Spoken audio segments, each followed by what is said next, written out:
নমস্কার। আজকে নিয়ে এসেছি বাঙালির অত্যন্ত প্রিয় পদ, পটলের দোল। যদিও পটল এখন শেষের দিকে, কিন্তু তাই বলে বাঙালির তো প্রিয়, তাই বড় বড় পটল দিয়ে আজকে পটলের দোলমা করছি। এটি অত্যন্ত পুরনো রান্না, পুরনো সাবেকি ধরনে করব। আমি কাজু আর চারমগজ বেটে রেখেছি, আর এই মশলাগুলো লাগবে। পটলগুলো একটু বড় বড় নেব। লম্বা লম্বা বড় বড় পটল নিয়ে ডাঁটা ছেঁচে নেব, ভালো করে পরিষ্কার করে, যেরকম পটল ভাজার জন্য চাঁচি চেঁচে নেব। চাঁচার পর এর কাটার একটা কায়দা আছে, মুখগুলো কাটবো। দেখুন তো, একটা সরু দিক আর একটা মোটা দিক। হ্যাঁ, দুটো দিকই কাটবো, কিন্তু সরু দিকটা খুব সরু করে কাটবো, কারণ এখান থেকে ফুটোটা করবো না, এখানে অনেক বেশি কনডেন্সড। আর এই মুখটা, চওড়া মুখটা চওড়া করে কাটবো। দেখুন, এতে আমার পুরটা করতে খুব সুবিধা হবে। আরেকটা পটল দেখিয়ে দিচ্ছি। এই দেখুন, এটা একটু মোটা দিক, এর মুখটা সরু, তাহলে এটা খুব সরু করে কাটবো। এই এই বেশ চওড়াই, দেখুন ছোটটা বেরিয়ে এসছে। এইগুলো কিন্তু ফেলবো না, এগুলো আমার লাগবে। এইবার একটা চামচ দিয়ে আস্তে আস্তে, খুবই আস্তে, খুব আস্তে, নাহলে পটল ফেটে গেলে কিন্তু দোলমা করা যাবে না। দেখুন, এখনকার পটল একটু পাতলা, তাই শাঁসটা বার করলেও শাঁসটা আমি আর নেবো না, এখনো আছে খানিকটা। ভেতরটা দেখো, বার করে দেখো।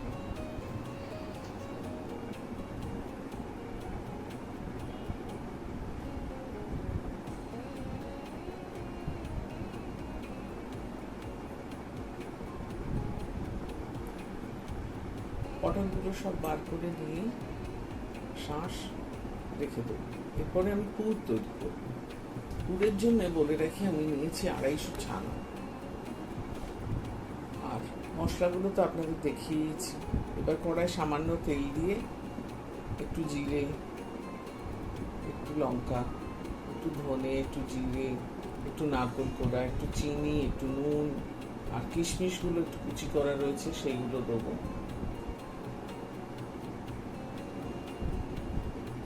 দিয়ে ছানাটা দিয়ে ভাজবো। আপনারা ছানা ছাড়া ইচ্ছে করলে মাংস দিয়েও করতে পারেন, মাটন কিমা দিয়ে করলে এর তো কোনো তুলনাই হয় না। যাই হোক, আজকে নিরামিষই করছি। এইগুলো দিয়ে ছানা দিয়ে নাড়তে থাকবে ক্রমাগত। ছানাটাকে মশলার সাথে মিশে গেলে শুকনো করে নিতে হবে। যেরকম পুর হয়, যে কোনো জিনিসের পুর যেরকম হয়, এরকম পুরো সেইরকমই হয়। লাস্টে নামাবার সময় একটু ময়দা আর একটু গরম মশলা দেবো। অনেকে একটু হিংও দিয়ে থাকেন, তবে আমি হিং দিই। আর পটলের দোরমায় আমি টমেটো বাটা দিই না, কেন যখন আগেকার দিনে পটলের দোরমা হতো, তখন গ্রীষ্মকালে কিন্তু টমেটো পাওয়া যেত না।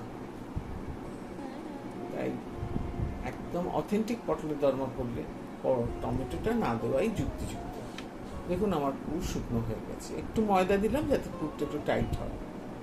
এবার পুরটা ঠান্ডা হতে দেবো, আর পটলের মধ্যে আঙুল দিয়ে একটু করে নুন দিয়ে পটলগুলোকে ফাঁকা দিকটা নিচুর দিকে রেখে উপুর করে রাখবো। এতে করে হবে কি, পটলের ভেতরে একটু জল ছেড়ে একটু ম্যারিনেটেড হয়ে যাবে, কেন পটলে তো আমি আর নুন মাখাচ্ছি না।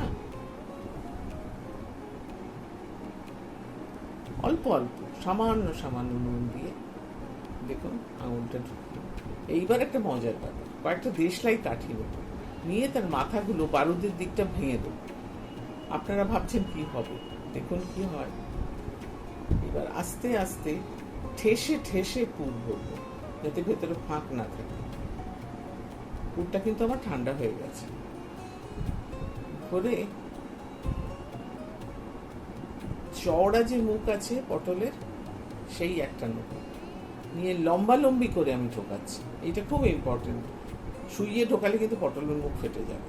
লম্বা লম্বি ঢুকে গেল, ভেতরটা চওড়া, ও ঢুকে বসে গেল, ওকে শুইয়ে দেবেন। তারপরে একটা দেশলাই কাঠি নিয়ে ভেতর থেকে, মেয়েরা যেরকম কানে দুল পরে, হ্যাঁ, এরকম করে ঠেলে ঢুকিয়ে, আবার এপাশ থেকেও ভেতর থেকে পুরোর কাঠিটা ঢুকিয়ে ভেতর থেকে ঠেলে দেবেন। এইটা হলো খিল। এই খিলটাই পটলের পুরকে রক্ষা করবে। আপনি যখন লোকের পাতে এটা সার্ভ করবেন না, লোকের তাক লেগে যাবে, লোকে জিজ্ঞেস করবে যে কি করে পুরটা রাখলে আটকে। কোনো কিচ্ছু লাগবে না।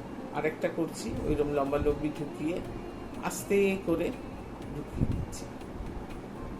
এবার আবার দেশলাই কাঠি দিয়ে আটকে দিলাম, একদম দরজায় খিল দেওয়ার মতো। এরকম করে প্রত্যেকটা পটল করে নেব। তারপর কড়াই অনেকটা তেল দিয়ে, তেলটা গরম হলে পটলগুলো ছাড়ব। আমি সর্ষের তেল দিয়েছি। পটলগুলো কিন্তু একটু ঢিমে আছে ভাজতে হবে। কতগুলো সাবধানতায় অবলম্বন করলে পটলের দোরমা অত্যন্ত সুন্দর হয়। যিনি পটল খান না তিনিও খাবেন। আস্তে আস্তে নাড়তে হবে, একটু চাপা দিয়ে দিয়ে ভেজে নেব। আমার পটলগুলো ভাজা হয়ে গেছে। এই পটলের দোরমা ভাজাও খাওয়া যায়, কিন্তু যদি ভাজা খান তাহলে আর একটু ভাজতে হবে, 1 মিনিট 2 মিনিট। আমি তো গ্রেভিতে সেদ্ধ করবো, সেই জন্য আমি আর ভাজি।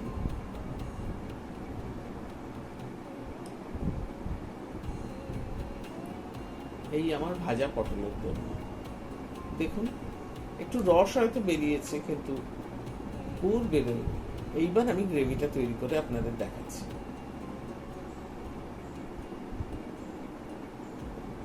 দেখুন সব আটকে আছে। এবার ওই তেলের মধ্যেই জিরে গোটা, তেজপাতা, গরম মশলা ফোড়ন দেব, আর গুঁড়ো মশলাগুলো সব দিয়ে দেবো। ধনে, জিরে, হলুদ, লঙ্কা।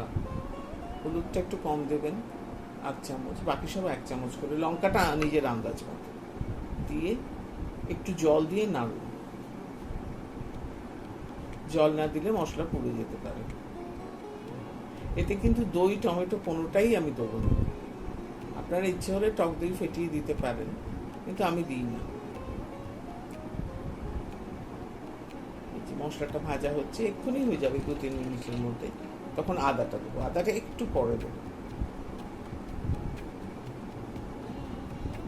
আদাটা মিশিয়ে নিয়ে এবার আমি কাজু আর চারমগজ বাটাটা দিয়ে দেবো। এটা দিয়ে কিন্তু একটু নাড়তে হবে, নাহলে কাজুটা ধরে যেতে পারে তলায়। এবার তেল ছেড়েছে, বাটিটা ধুয়ে একটু জল দেবো। চারমগজের বাটিটা ধুয়ে একটু জল দিলাম। এবার একটু ফুটতে দেবো ঝোলটা। আপনারা যদি গ্রেভিটা একটু মিষ্টি মিষ্টি চান, একটু চিনিও দিতে পারেন, আমি দিইনি। 4টে কাঁচা লঙ্কা দিয়েছি, কেন পুরটা মিষ্টি মিষ্টি তো, সেই জন্য আমি দিই। এবার পটলগুলো ছেড়ে দিলাম। পটলগুলো দিয়েও কিন্তু আবার গ্যাসকে ঢিমে করে চাপা দিয়ে রাখবেন। মাঝখানে একবার নেড়ে দেবেন, উল্টে দেবেন আর কি, সাবধানে। দেখুন পটলের দোরমা হয়ে গেছে, তেল ছেড়ে দিয়েছে, মাখা মাখা হয়ে গেছে। লুচি পরোটার সাথে অত্যন্ত ভালো খেতে, পোলাও দিয়েও খাওয়া যায়, শুধু মুখেও খাওয়া যায়।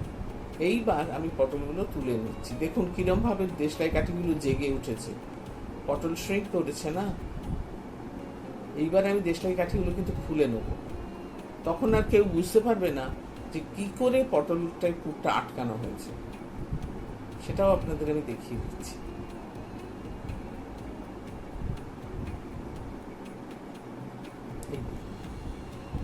কিরম ভাবে জেগে আছে।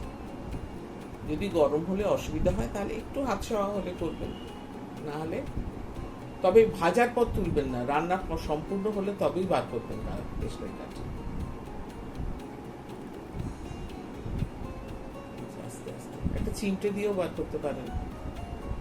প্রত্যেকটা দেশলাই কাঠি আমি বার করে দেবো।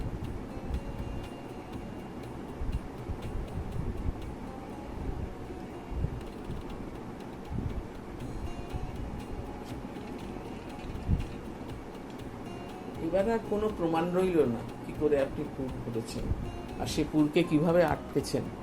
এবার একটু পুর আমি রেখে দিয়েছিলাম সামান্য, সেইটা আমি ডেকোরেশনের জন্য ওপরে ছড়িয়ে দিলাম। এই হলো আমার পটলের দোরমা। আশা করি আপনাদের ভালো লেগেছে। ভালো থাকবেন, নমস্কার।